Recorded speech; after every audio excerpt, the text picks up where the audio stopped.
Welcome back Aishu Chottus vlog. ഇന്നത്തെ വീഡിയോയെ Friday ആയിട്ട് നമുക്കൊരു മട്ടൺ ബിരിയാണി വയ്ക്കാം. കുറച്ച് എല്ല് വാങ്ങിച്ചിട്ടുണ്ടായിരുന്നു മട്ടനെ സൂപ്പ് വയ്ക്കാൻ വേണ്ടി.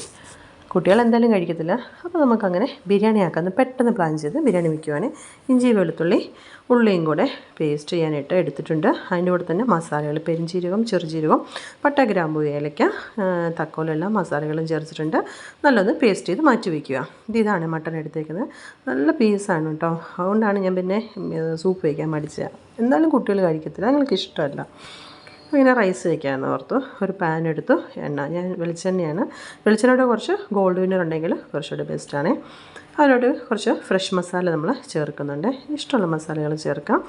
അതിലോട്ട് സവാള ഒരു കിലോ അരിയും 1.5 കിലോളം മട്ടൺ ഉണ്ട്.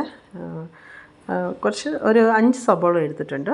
നല്ല വഴറ്റതിന് ശേഷം ഇറച്ചി നമ്മൾ വിസിൽ അടിക്കാൻ വെച്ചിട്ടുണ്ട്. 4-5 വിസിൽ പോരട്ടെ. അതിലൂടെ ഈ സമയത്താണ് നമ്മൾ മസാല ചേർക്കുന്നത്. മുളക് പൊടി, മല്ലിപ്പൊടി മാത്രം ചേർത്താൽ മതി. സവാള ഗോൾഡൻ നിറം ആകുമ്പോഴാണ് നമ്മൾ പൊടികൾ ചേർക്കേണ്ടത്. ആ എണ്ണയിൽ തന്നെ ഇതുപോലെ ഒരു കളർ വ്യത്യാസം വരണം, എന്നാലേ നമുക്ക് ബിരിയാണിക്ക് ഒരു കളർ കിട്ടുകയുള്ളൂ. അതിലോട്ട് നമ്മൾ കളർ വ്യത്യാസം വന്നതിന് ശേഷം ചേഞ്ച് ചെയ്ത് നല്ല മൂത്ത മണം വരുമ്പോഴത്തേക്കും നമ്മൾ അരച്ച് വെച്ചിരിക്കുന്ന പേസ്റ്റിൽ ഇഞ്ചി വെളുത്തുള്ളി ഉള്ളിയൊക്കെ മസാലയൊക്കെ ഇട്ട് അരച്ച പേസ്റ്റുകൾ.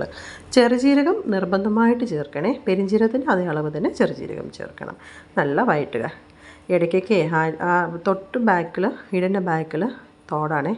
ഇടയ്ക്കിടയ്ക്ക് നോക്കിക്കൊണ്ട് തന്നെ നമുക്ക് കുക്കിംഗ് ചെയ്യാം. അതുകൊണ്ടൊരു റിലാക്സേഷൻ ഉണ്ട്. അതിൻ്റെ പച്ചമണമെല്ലാം പോയി എണ്ണ തെളിഞ്ഞ് വരുമ്പോഴത്തേക്കും നമ്മൾ തക്കാളിപ്പഴവും സബോളയും ചേർത്ത് വഴറ്റുക. അതിലോട്ട് കുറച്ച് മല്ലിച്ചപ്പും പുതിനച്ചപ്പും ചേർത്തതിന് ശേഷം നമ്മൾ നല്ലൊന്ന് ഇളക്കുക. തക്കാളിപ്പഴമൊക്കെ നല്ല വഴണം. അതുമായിട്ട് നല്ല സ്മാഷായിട്ട് ആ ഒരു കൺസിസ്റ്റൻസി വേണം വരേണ്ടത്. അതിനുശേഷം നമ്മൾ അതിലോട്ട് തന്നെ നമ്മൾ വേവിച്ച് വെച്ചിരിക്കുന്ന മട്ടണില്ലേ, മട്ടൺ ഒരു 5 വിസിൽ 6 വിസിൽ വിട്ടായിരുന്നേ. അത് ചേർത്ത് കുറച്ചൊന്ന് നല്ല വഴറ്റിയതിന് ശേഷം 1 ഗ്ലാസ് ജീരകശാല അരിക്ക് 2 ഗ്ലാസ് വെള്ളമാണ് ചേർത്തേക്കുന്നത്. ആവശ്യത്തിന് ഉപ്പ് നോക്കുക. കുറച്ച് തൈര് ചേർക്കുക. അതിലൂടെ തന്നെ കുറച്ച് ലെമണും കൂടി ഞാൻ ചേർക്കുന്നുണ്ട്. അതിലോട്ട് തിള വരുമ്പോഴത്തേക്കും നമ്മൾ അരി കഴുകി വെച്ചേക്കുന്ന അരിയാണ്. ഇപ്പോൾ ലെമണാണ് ചേർക്കുന്നത്. ലെമണിൻ്റെ ഒരു ഹാഫ് ലെമണിൻ്റെ വെള്ളം ഒന്ന് വറ്റി അരിയുമായിട്ട് ചേർന്ന് വരുമ്പോഴത്തേക്കും ഒരു 100 നെയ്യ് ചേർക്കുന്നുണ്ട്. 100-150 നെയ്യ് ചേർത്താലും കുഴപ്പമൊന്നുമില്ല.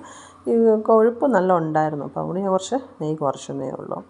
എല്ലാം നല്ല ഒന്ന് ഇളക്കി മിക്സ് ചെയ്തതിന് ശേഷം ഒരു 20 മിനിറ്റോളം ദമ്മിട്ട്, ഈ സ്റ്റേജ് ആകുമ്പോഴത്തേക്ക് ദമ്മിടണേ.